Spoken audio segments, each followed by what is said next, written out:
Now we can begin with Julia Cameron's The Artist's Way. So The Artist's Way, a spiritual path to higher creativity. I see it as help for unblocking my creativity. How do you guys see it? Same. Yeah. Yeah, same. And that, like, with more words, taking energy from the things that aren't serving me and putting that energy into my creativity and playfulness and rediscovering the artist that has been dormant in some ways. Yeah. For some time. Totally. Yeah. There's a misplaced energy as a common theme that we put a lot of energy into, like what we think we're supposed to do or just like what we have been doing and like not what we like that juicy inside part wants to do. Yeah. Yeah. I think that is like the a central problem of our culture is that we've professionalized artists. Yeah. And that is everyone's birthright is to be creative. And this is like one of my soapboxes, but like all of my soapboxes, I like to say it, but I don't do it. So that's what I'm trying. I'm hoping for some. So I am in the intro, and in the intro, she talks about how this is a spiritual path, and that you don't have to believe in God to do this, but it's helpful if you did have some concept of a higher power. So she suggests, one of her suggestions is looking at the concept of God as good, orderly direction. That I am devoting myself to good, orderly direction. May I be blessed with good, orderly direction. That kind of thing. Can I footnote you? Yeah. I love that she says, you don't have to believe in a God or even a spirituality, but just think of yourself as sort of getting into this flow or this habit or whatever.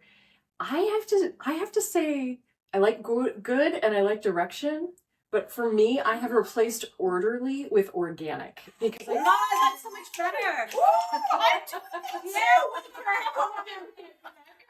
Oh my God. It's critical.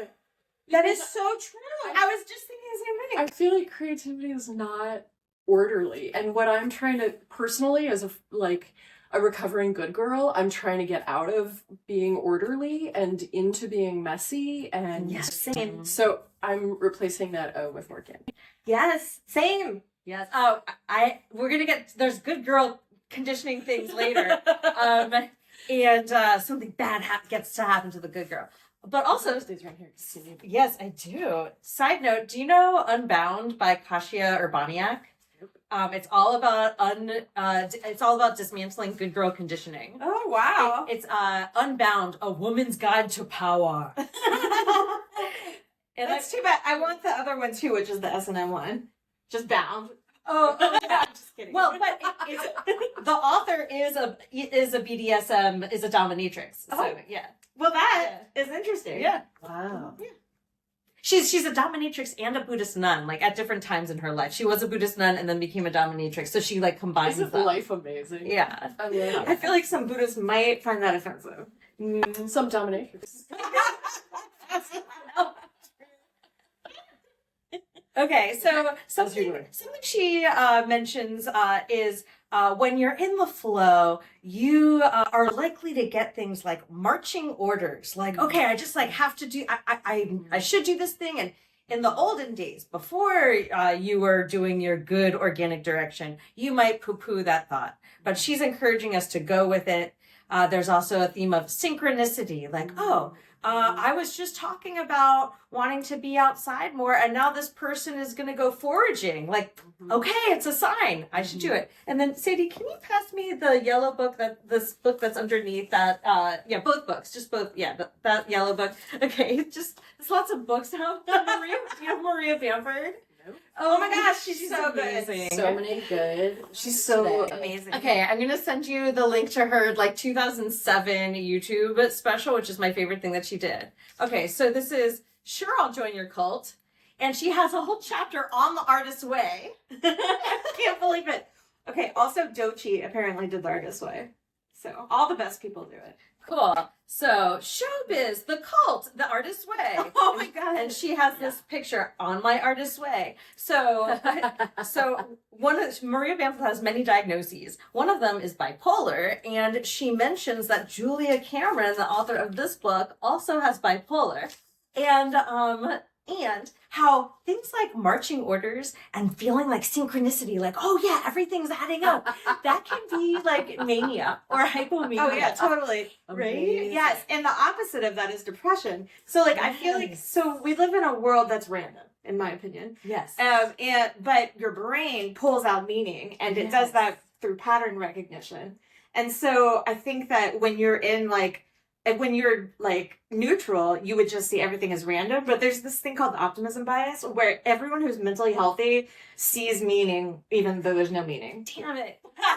So if you are actually seeing things realistically, you are like probably clinically depressed. Yeah. I'm so glad I'm mentally healthy. There's a band of healthy synchronicity, right? If you're like, ooh, a bluebird, it's my day, versus like, oh, a bluebird, like I need to call the CIA. Yeah. Oh, right. Because he just told me something. Or like a bluebird, that means like I should be president. Yes, or a bluebird, that means I need to go home right now and change all my clothes into blue clothes. Yeah. I don't know, maybe that's a good one. I kind of feel that. It's like not the narcissism or the mania and not the depression. We're going to read the basic principles here on page 2. And there's 10 of them and there's 3 of us. So I'm going to read the first 4 and then you each will read 3. Okay, basic, and we're supposed to read, this is a task. See how I have task there? Oh, great. We're doing one of our tasks like Girl Scouts. Well, we're the artists with Girl yes, Scouts. we are. Yes. But not fully the task. So she says, you're not only supposed to read it once a day, you're supposed to post it somewhere. So maybe that should be a task that we do today. We do it this week. Okay, cool. Post principles. Yeah. I would never do that unless I have to show you guys pictures of it. Okay, cool. So this is great. We could even do it here and then post pictures of it for all of our audience. Okay. Yeah. So we're supposed to read this once a day. Basic principles. 1, creativity is the natural order of life. Life is energy, pure creative energy. 2, there is an underlying indwelling creative force infusing all of life, including ourselves. 3, when we open ourselves to our creativity, we open ourselves to the Creator's creativity within us and our lives. We are ourselves creations, and we in turn are meant to continue creativity by being creative ourselves. Jessica, 5, 6, and 7? Creativity is God's gift to us. Using our creativity as our gift back to God, or good organic direction. Mm-hmm. 6, the refusal to be creative is self-will and is counter to our true nature. And 7, when we open ourselves to exploring our creativity, we open ourselves to God, good organic direction. Nice. Sadie, last 3? Oh, thanks. As we open our creative channel to the Creator, many gentle but powerful changes are to be expected. It is safe to open ourselves up to greater and greater creativity. Our creative dreams and yearnings come from a divine source. As we move towards our dreams, we move towards our divinity. Awesome. Okay, great. And then she tells us what to expect. She says it's about an hour a day of work and or 7 to 10 hours a week. Okay, the basic tools. First thing, morning pages. And this goes to something Sadie was talking about earlier. So this is just right when you wake up. You can maybe go to the bathroom. You can maybe drink some water. But like you need to be pen on paper within, I'm going to say like 2 minutes of waking up. And you just need to keep writing across the page. It has to be words.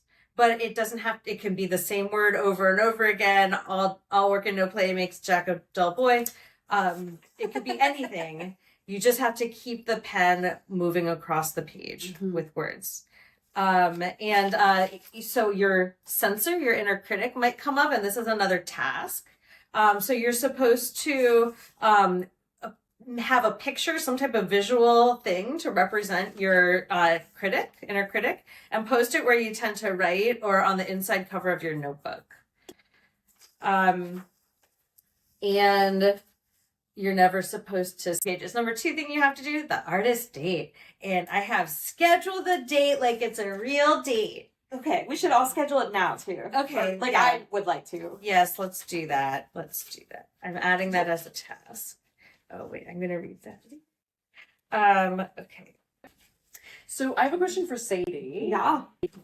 When I saw you a couple weeks ago, because I know Sadie in real life. When I saw you a couple weeks ago, we had been talking about sledding, but then it didn't snow. Yeah. And I said that would make a great artist date if you went by yourself. And you said why? Yeah. How could that be an artist date? Yeah. It's a perfect artist date. How could it not? Sledding by yourself? Yeah. I guess I just I often go sledding by myself. So I just thought it was a thing. Like I think that for me to make it into an artist date would take another step, and that step would be I would have to like take breaks and write down like No, I mean it. No, this is real. This is for me. I would need to take breaks and write down, because I have no memory. Right, so I need to stop and get those granular details that I'm going to lose, and just like literally write down like what I feel like truly in the moment. If I can do that, I think that would make it a good artist date. Yeah. But for me, sledding is not an artist date because that's just exercise / something I already What if do. you did like a photojournalist approach to your sledding date? Like you Yeah, that would be good. like a photo diary. Yeah, but it could do that. But I really do feel like my thing is words. Yeah. But as a date, we're supposed to do something different every time, right? We're not supposed to do the same date again and again. Yeah. Maybe why don't we define it? Okay. Because I do have some thoughts about what you just shared. I totally disagree. I mean, you do you. Yeah, you do you. Yeah, of course. Yeah. But also, But thank you. yeah, I mean, for me, going sledding by myself would be an artist date for sure. 100%. And for me, like, I go with Chris on walks around the neighborhood all the time, and I take pictures of flowers all the time. Who's Chris? My partner. But if I were going to make it an artist date, I would go by myself, and I would be more intentional about. I could do the same thing that I do all the time, but I would be more intentional about noticing the world for me and like filling the well while doing it. And if I was going to take pictures of flowers, I might be more thoughtful about, instead of, oh, there's a daffodil, I'll send it to my mom, I might be like, I wonder if I could take like an artistic photograph. Ooh, that's such a thing. cool idea. Yeah. So you're trying to bring art into your everyday life that you already do. If that was going to be my artist date, then I might approach it just slightly differently than if I was doing it the way that I always do it. Cool. Okay, so we're gonna read it, but from what I remember, what the artist date was just like anything that your inner child would like, and it can be something you do normally, and it's like anything your artist child would think is fun, or anything your artist child would like get into, like get into artistically. But okay, let's see what they say. So the artist date. Is that my phone? I was like, Oh, okay. I don't know if I didn't put it on Do Not Disturb. Sorry. Okay. An artist date is a block of time, perhaps 2 hours weekly, especially set aside and committed to nurturing your creative consciousness, your inner artist. It's an excursion, a play date. It is like no one else is allowed to tag along. It can be do something fun. It doesn't have to cost any money. Page 19. Your artist needs to be taken out, pampered, and listened to. You could visit a great junk store, a solo trip to the beach, an old movie seen alone. Wait. Your artist is a child. Oh, okay. Seen alone together with your artist child. Okay. I think movie. Maybe if it's an old movie like in a special art house, but for me, yeah, a movie would not be an artist date because I watch so much TV.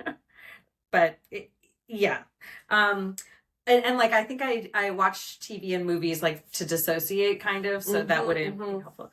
A visit to an aquarium or an art gallery.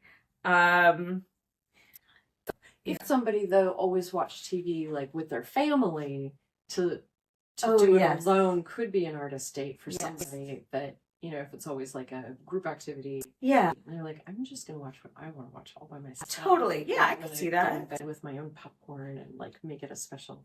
Yeah. Yeah. More examples. A long country walk. Okay, we have the beach again. Sunrise or sunset. A sortie. A sortie. Out to a strange church to hear gospel music. Why is it strange? That's judgy. Oh, hey, That's strange to you. Unfamiliar? All churches are strange to me. Yeah, this has not been updated since the 90s, I don't think. 1992, everybody. It's clearly assuming that white women are reading this, and it is correct. A more updated edition, right? What year is yours? Oh, good question.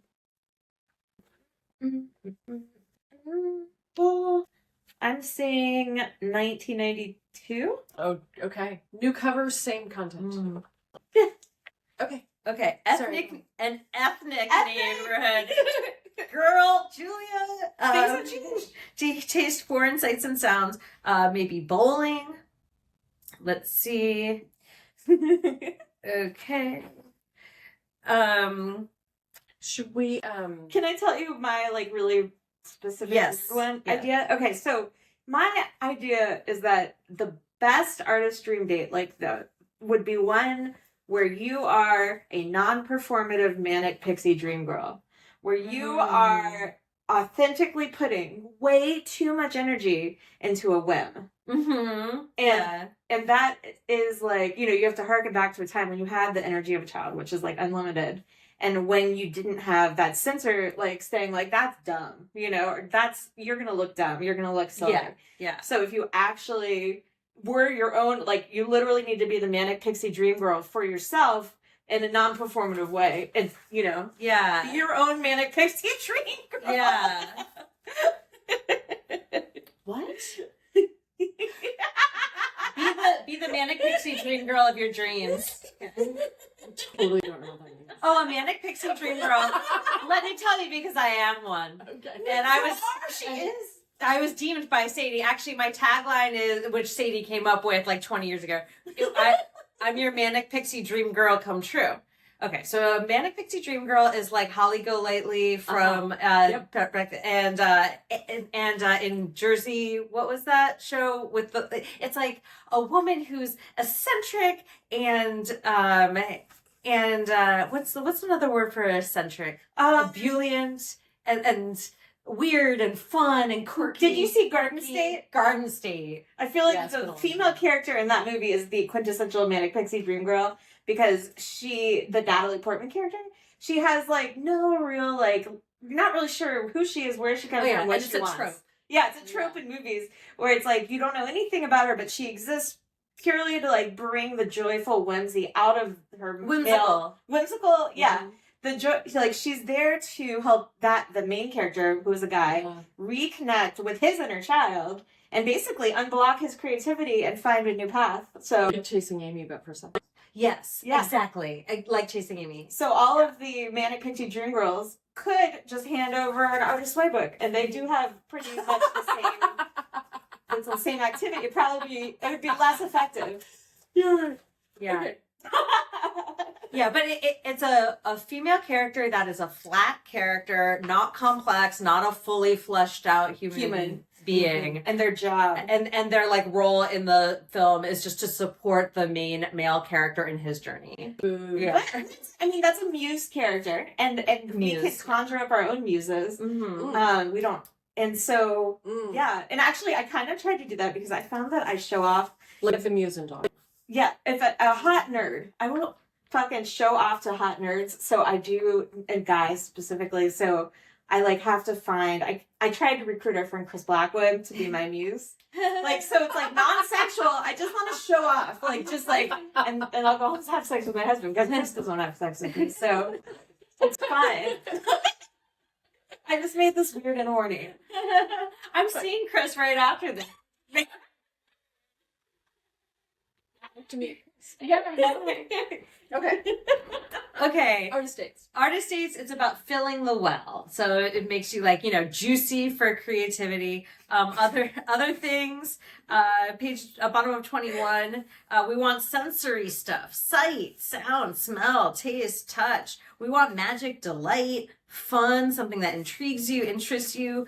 We're thinking mystery, not mastery. So if like a museum sounds like something you should do, and your like adult brain is like, yes, I shall go to an art museum because that is educational but also is like arty, so it'll like no, like only go if your artist child wants to go. Yeah, so like, okay, so something like an artist date, if it's like drudgery or if it's like a chore, that's not an artist date. Yeah. So like for some people, cooking might be an artist date for them, but I don't think that would be an artist date for me because Yeah, it's funny. I have this love-hate relationship with cooking. And so when she's talking about chopping vegetables being like a meditative Zen thing, I was trying to think like if there was a recipe that was something that would make it fun for me to do the cooking. And I thought, you know what? They have all those recipes about like how to make your own face mask. If I like mashed up the avocados and like cut up the peaches or something and made the face mask to put on my face, that would be like an artist date activity that involved something cooking like, but wasn't the drudgery of making a meal that had to turn out all at a certain time for other people to eat. So it's like, okay, so pressure, not drudgery. So the one I went on, I've only done one artist date, even though I've been doing this for like weeks. And we're starting from the beginning, which is good because I wasn't doing a good job. But anyway, my artist date, the one I did, was to the Word Museum. And when I went to the Word Museum, I didn't just go like I normally would. And actually, usually I look at, when I go to museums, I have the attitude of like a museum critic. Basically, I'm like, interesting how they set up this exhibit, blah, blah, blah. And so, I mean, I can't say I didn't do that entirely, though it was amazing. It was such a good museum. But anyway, it's called Planet Word, rather. Anyway, what I did was I tried to just like be like, there was like 7 school groups there. And I was like, how are they interacting with the exhibits? Like, they just throw themselves into it and just start doing it, right? So that's what I tried to do. And I felt like a dummy, and I think people were scared of me, but I had a great time. Yes, if you feel silly, I think you're doing it right. Yeah, if people are edging away from you quietly or videotaping you. Yes. Can we like brainstorm some artist dates? Yeah, that would be It's great. super helpful because I think of like 3 and then I'm stuck. Yeah. Okay. Let's I'm gonna time us for 3 quiet minutes. Actually, I'll just put on a song, and by the end of the song, I have a piece of paper. yeah, you have this. Oh, thank you. Yeah. Don't you need a piece of paper? No. I'm gonna just write it. I have this. I have okay, this. great. Would you rather have this? No. I just was worried about your paper having. Okay. All right, we're gonna do this. Are we saying them out loud or are we writing? I think We'll just write for quickly, without judgment. 3 minutes. Right? Speed kills the sensor. So just think of things that could be artist dates.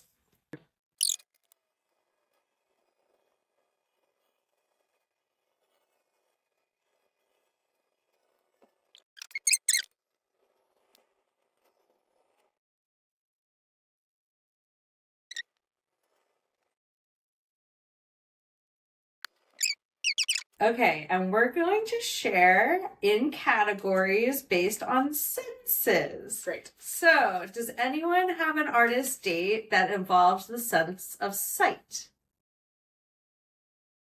Visual? Yes. Yeah. Like get a field guide to flowers and trees and stuff and go to one of the gardens in town, like Hillwood or Dunbar. Oh, that's a great idea. And then because I looked up when I couldn't think and I saw that cemetery, I thought, remember when you were kids in school and you would like take the rubbings? Yeah. How cool it would be to like go to somewhere that has a lot of different textures, like a cemetery or something, and like take different rubbings and see if you could make some sort of artistic something.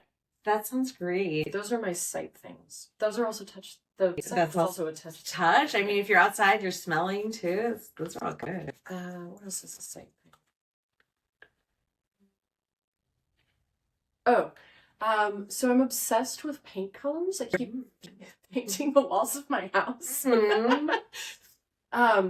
So I thought it might be fun if I actually I bet there's some sort of online, like, one-off, like, interior design thing. Oh, It's like a yeah. thing. Okay. Anything where you're hearing stuff? Any sounds involved with your? Yes. Yeah. Okay, let's see. Okay, I had, because of the music you were playing, Mm-hmm. I was like, oh, I really want to play belly dance music. Mm. And then I was like, you know, you can already play it. You just need to play along with recorded music. And then my brain automatically, like, sucks in and rejiggers whatever I hear. And so then I'll just, like, be able to play, like, some generic sort of improvised belly dance music. Mm. And so that's You mean on the violin? Yes, on the violin. Yeah. Good point. Yeah, so that's a hearing based one. I want to listen to the belly dance music. I want to play along on my violin. And then I want to, like, just have a drum like track and see what I make up. Cool. Yeah. Cool. Okay. Anyone? Are you touching anything? Are you feeling stuff? Yes. And doing stuff also counts for this category. Make a sandcastle. Yeah. Awesome. Finger painting. Oh yeah. I got the vision that I should take a pottery class or sculpt and, like, do things with clay. I have that, the, like, all fired up ceramics place to, like, go and, like, make but I think they're already They made just in paint. Yeah. Oh yeah, I I would don't want love that. to make Yeah. Eastern Market has a class. Okay. What were you gonna say? There's Hinckley Pottery here in Georgetown, and then there's another one in Brookland. And they have, like, a one-shot class. I would take it with you, but I can't. Oh, because it's not right. an artist date. We'll each take it at the different ones. Yeah. But if other people are there, is it an artist date? You have to ignore them? Yeah. Okay. You said there's one in Brookland? Mm-hmm. One in Eastern Market, the Hill Center. Yeah, Brooklyn's probably way easier for you to get to. Okay. So we've got sight, sound, touch. Any smells or tastes? Any smelling or tasting anything? I just have one other thing, so I'm gonna count it. Okay. I want to sail with a golden retriever. Nice. Nice. Yeah, that's the plan. Or kayak. Sailing would be The good. botanical gardens. Oh yeah. The orchid room is Oh. amazing. I love to go to the orchid room, but they also have, I think, those things where you can reach in. Don't they have those interactive things where you Maybe. can, like, reach into, like, the little sandboxy thing and move things around? I think they do. Oh my I god, think that's an interactive. the orchid show is happening soon. It alternates every year between the Botanic Gardens and, like, a Smithsonian, and this year it's Botanic Gardens, and that one's usually bigger. Okay. And then, as much as I've just hated on cooking, I think it might be fun if I was making something that I've never made before and just making it for me and not worried about if anybody else in my house wants to eat it or not. So maybe, like, make borscht or make something that, like, I have eaten but I have never tried to make. I have no idea how you would even make it. Like, maybe make an Indian make dal or make, like, an Ethiopian something. Like, make something that is, like, not my usual repertoire. Okay, so we have come to the point of the contract. And yeah, this is it. So you're supposed to say, my name, understand that I am undertaking an intensive guided encounter with my own creativity. I commit myself to the 12-week, it's going to be 24 weeks for us, duration of the course, commit to weekly reading, daily morning pages, a weekly artist date, and the fulfillment of each week's tasks. I further understand that this course will raise issues and emotions for me to deal with. I commit myself to excellent self-care, adequate sleep, diet, exercise, and pampering for the duration of the course. I'm gonna have to sign. Okay, so I'm gonna sign. I'm underlining where I have already written my name. Can I give myself some homework to tell you guys that I'm going to do and then I have to do it? Yeah. Okay. I am going to I'm just trying it out for a week, even though it's going to be hard and it's against what I think may be best. I am going to get up, and even before I pee, I'm going to do the morning pages, like immediately. So I'll have the pen and my notebook right by my bed. I have to sleep with my cell phone in another room to make this happen. And I will do morning pages when I first wake up before I check my cell phone. Yeah. Because I am not a doctor and I'm not going to call. Yeah. No one is having a science writing emergency at 5 in the morning. And even if they did, I'd be several hours late. Yeah. Okay. So that is like literally the hardest thing I'm going to do. And I'm going to do it this week. Okay. Cell phone. No. Like morning pages first. Okay. Hold on. Sorry to hijack everyone's. And then the other thing I'm going to do is an artist date. And I'm going to try to do that thing that I thought of, which is to do something that I already do that's super fun by myself, like hiking. But then I'm going to have my phone randomly ping me. Mm-hmm. And on the random pings, I'm going to write down in my notebook, like whatever I was experiencing the millisecond before the ping. That's great. Yeah. Like in as granular detail as I can. Yeah. And I'm going to do it inwards on a notebook, not like trying to talk it out into a camera or anything like that. That's what I'm doing this time. Okay, cool. Thank you guys. Yeah. Thank you so much for doing this with me.